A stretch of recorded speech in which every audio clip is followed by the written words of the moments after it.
తెలుగు జాతి గొప్పతనాన్ని దేశానికి చాటుకోవడంలో తెలుగువారు ఘోరంగా విఫలమయ్యారని రాష్ట్ర అధికార భాషా సంఘం అధ్యక్షుడు మండలి బుద్ధప్రసాద్ ఆవేదన వ్యక్తం చేశారు.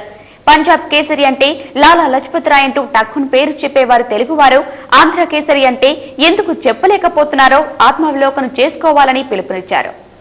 ప్రథమాంధ్ర మహాసభ శతాబ్ది ఉత్సవాల సన్నాహక సభను విజయవాడ నగరంలో నిర్వహించారు. సభకు ఉత్సవ కమిటీ అధ్యక్షుడు మాజీ మంత్రి గాదె వెంకటరెడ్డి అధ్యక్షత వహించారు.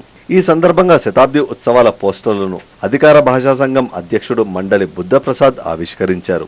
అనంతరం బుద్ధప్రసాద్ మాట్లాడుతూ 100 సంవత్సరాల క్రితం బాపట్లలో చేసిన తీర్మానాలను ఈ ఏడాది తిరుపతిలో జరిగిన తెలుగు మహాసభలో చేయాల్సి రావడం ఎంతో దురదృష్టకరమన్నారు. తెలుగు జాతి ఔన్నత్యాన్ని ప్రపంచానికి తెలియజేయడంలో ఘోరంగా విఫలమయ్యామని అన్నారు.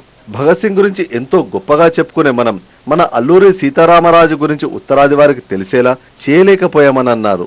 వందే మాతరం, జనగణమన రాసిన పేర్లు చెప్పే మనం మన వాడైన జాతీయ పతాక రూపశిల్పి పింగళి వెంకయ్యను మర్చిపోయామని తెలిపారు. పంజాబ్ కేసరి మనం చూస్తాం, కానీ ఆంధ్ర కేసరి సంతూర్ ప్రకాశం గురించి ఉత్తరాది వాళ్ళకి తెలుసా? ఎందుకు మనం తెలియజెప్పలేకపోతున్నాం? జనగణమన రాసింది రవీంద్రనాథ్ ఠాగూర్నో లేకపోతే వందే మాతరం రాసింది బంకిం చంద్రశేఖర్ మన పిల్లలు ఎవరికి నాకు తక్కువ అని చెబుతారు.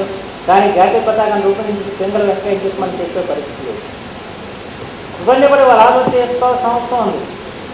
మన జాతి యొక్క ఔన్నత్యాన్ని మనం దాటుకోవడంలో మనం విఫలమయ్యామని దాన్ని అంగీకరించడం తప్పదు.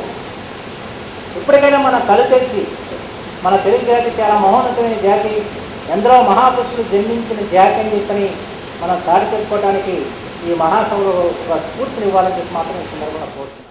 తెలుగు జాతిలో పుట్టి దేశానికి సేవలందించిన మహామహుల గురించి దేశం యావత్తు స్మరించుకునేలా బాపట్లలో ఈ నెల 24 నుంచి 26వ తేదీ వరకు 3 రోజుల పాటు జరిగే ప్రథమాంధ్ర మహాసభ శతాబ్ది ఉత్సవాల కార్యక్రమం ద్వారా తెలుగు జాతి మరోసారి తన ఔన్నత్యాన్ని లోకానికి చాటి చెప్పే ప్రయత్నం చేస్తోందని, దానికి అందరూ సహకరించాలని సభలో పాల్గొన్న వక్తలు పిలుపునిచ్చారు.